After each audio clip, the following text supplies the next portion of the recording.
a person's going into the prison system, it's really important to have a broad perspective of how policies get implemented and how the agency rolls out reforms. Now, the reason I think it's so important to have a long-term perspective is because if we see Congress pass legislation that's significant legislation, like the First Step Act, which really passed almost 4 years ago, it passed in December of 2018, you will have a better understanding of why does it take so long for the agency to roll it out. Earlier this week, for example, or I guess about a week ago, you'll see that I created a page on our blog, and I'm going to click to it right now. If I look at our blog, on September the 29th, I published this article about the director's statements on the what's going on or she was responding to the Senate Judiciary Committee that was inquiring about the Bureau of Prisons. And so if you want to read more about that, you could just click this link right here and you will see the actual testimony. So this video is like an hour long. It's more than an hour long, I think, but it includes the testimony that Director Colette Peters gave to the Senate Judiciary Committee. It also includes testimony of other people that testified, including Cardenas, who was a young woman that served a 10-year sentence inside of a federal prison in Bryan. It includes testimony from Mr. Wetzel, who is a former leader of the Pennsylvania prison system, and Fauci, who is the leader of the Bureau of Prisons Union. And they're responding to the questions that the senators ask. And sometimes people may not see they may not understand or appreciate what these people are saying and how it's going to influence things going forward. In the beginning, for example, Senator Durbin says that in March 20th to July 22nd, July of 22, the BOP released 11,000. I think I can highlight that here. Let's see if I can just show you what I'm reading here. Between March 2020 and July 2022, the BOP released 11,043 people to home confinement under the CARES Act, and only 17 people returned to prison. The senator said that many people in prison do not need to be there. Now somebody else may not see the reason a statement like that is so relevant, because they're looking for what the Bureau of Prisons did not do. And that's, I understand that the Bureau of Prisons has not yet completely rolled out the First Step Act. If we have an understanding of historically how this took place, we're in a better position to figure things out of, okay, what's going to happen going forward. Now, let me give you some examples of that.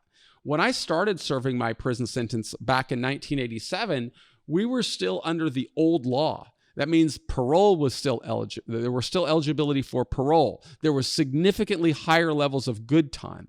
And if we understand, well, how did that big piece of criminal justice reform legislation, which was really I think it was called the Sentence Reform Act of 1984. It didn't get rolled out until November the 1st, 1987. And when it got rolled out, there was just years and years of both litigation and advocacy efforts that had to take place before we got to the stage where we are right now, which is a stage when judges are sentencing somebody, the guidelines are only advisory rather than mandatory.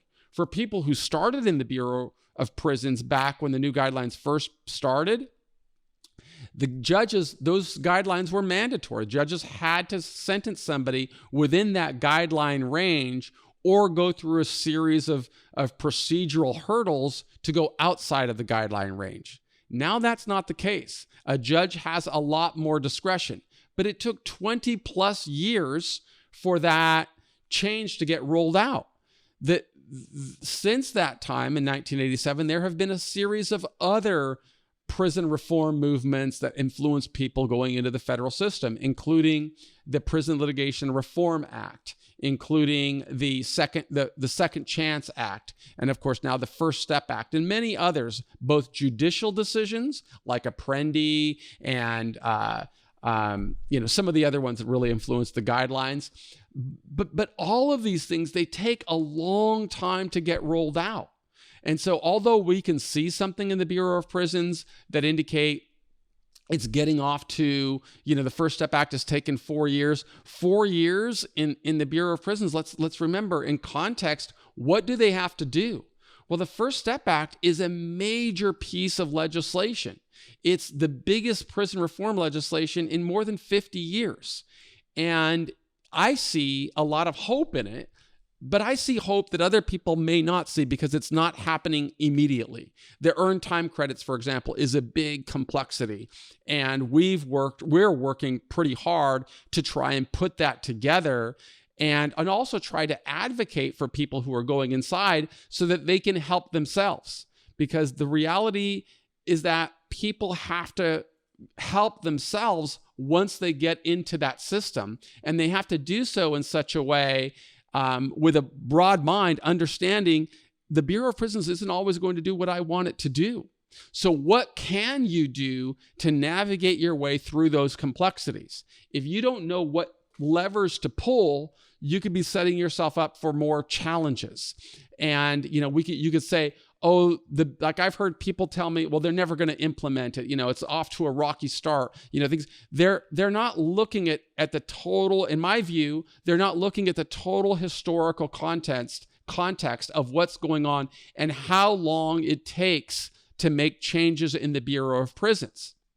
And that's one of the reasons that I would say, you've got to educate yourself if you're going into this system by learning more about, hey, how do the stakeholders that assess this thing, how do they make decisions? How do they do things? And I can look at things like right here on this page of our website under resources, subject matter experts. You can just scroll through here and watch these videos of us interviewing subject matter experts. Here's the chief of U.S. probation for a jurisdiction.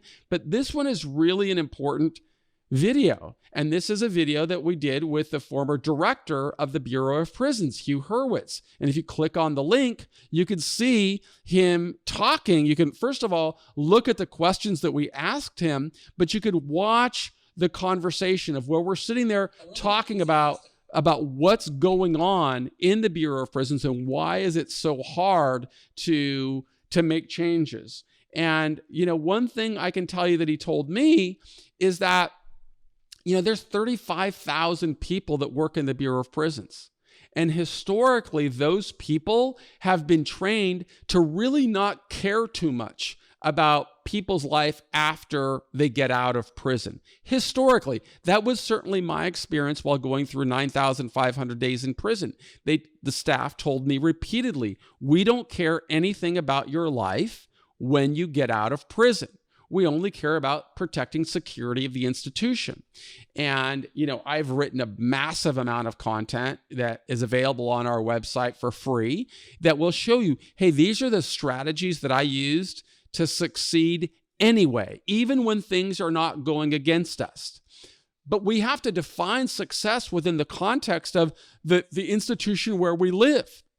We have to remember that the Bureau of Prisons is a massive bureaucracy with many moving parts, and we are probably not going to be able to change the machine. What we can always do, though, is change ourselves in ways to put us in the right algorithm or space so that we can get the best possible outcome. And that's what I really work to try and share with people, how they can do that.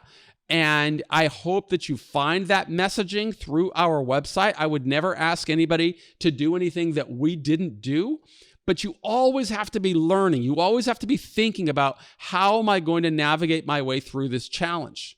There are so many ways that I could describe. I can't give everything I learned in 26 years in one short video because I'm not filming Disney quality production. I'm just a guy who did 26 years in prison, but I found the strategies that worked for me within that agency to get what I needed. And that's what I want for anybody who's a member of our community. Learn how to use these strategies so that you can succeed even though the Bureau of Prisons may not be doing what you would like it to do. because if you're going into the system, that's not the time to be fighting the machine. That's the time to say, I've got to understand this machine so that I can get the best outcome, so that I can avoid the complexities that can derail my progress of getting advantage under the first step. And there are many advantages. So I don't look at things as some other people may look at things and say it's getting off to a really rocky start, or it's, they're not going to do anything. I would look at statements like I just showed you from Senator Durbin, who said, well, we released 11,000 plus people and only 17 returned to prison. Now, when I hear a senator saying that to the director of the Bureau of Prisons, what I am also hearing is saying, we can release a lot of people or transition a lot of people to home confinement, and those people will be better served and society will be better served. If we do that, we will lower recidivism rates, because on 11,000 people, if you just look at recidivism rates, you kind of expect more than 4,000 people to be going back to prison. But because they let people go home confinement, only 17. So I see massive positive information where somebody else is only seeing the negative. And I want, as somebody who went through it for 26 years, I really want to put that into context for you to consider. I can't tell anybody, how to look at things or how to think of things, but I definitely am a believer in the importance of personal accountability and what can I do to succeed, even though the Bureau of Prisons may not be doing what I want it to do. But I also believe they're going to do it. I believe that the director is off to a great start because she is giving me hope that there are going to be more earned time credits, that there are going to be more mechanisms that allow people to get out earlier. And that's a great thing. And so I'm very bullish that I always say if somebody has to go to prison, God forbid they do, there's never been a better time than right now. And I think it's going to continue to get better, but it's going to require advocacy. And I'm going to do my part to help as many people as I can. And I know that everybody on our team is going to do the same thing. So we believe in you. I am Michael Santos with Prison Professors, and I want to thank you for being a member of our community. I do hope that you will subscribe to our channel. And that if you recognize the importance of preparing, you will visit our website. It's right here. I'm going to share it on the screen right now because I don't know where you're watching this content. But if you just scroll through this website, you will see a lot of places where you can go and get information, including, right here is the home page. You could look at stories of people that have really used their time well. This young fella had a double life sentence, and now he's home and building a successful career. You could see strategies of many people of how we have done it. But I really encourage you, spend some time on these areas here where you can get free information to help yourself. My name is Michael Santos. I'm the founder of Prison Professors. I'm super grateful to have so many people on our team that are helping us. We believe in you. We hope that you will subscribe to us wherever you're getting your content, whether it's on YouTube or iTunes or Facebook or anywhere. But we really believe this is the time to be learning more about the system and then figuring out, how do I start sowing seeds today for the outcome that I want in the weeks, months, years, and decades ahead? Thanks so much for being a part of our community.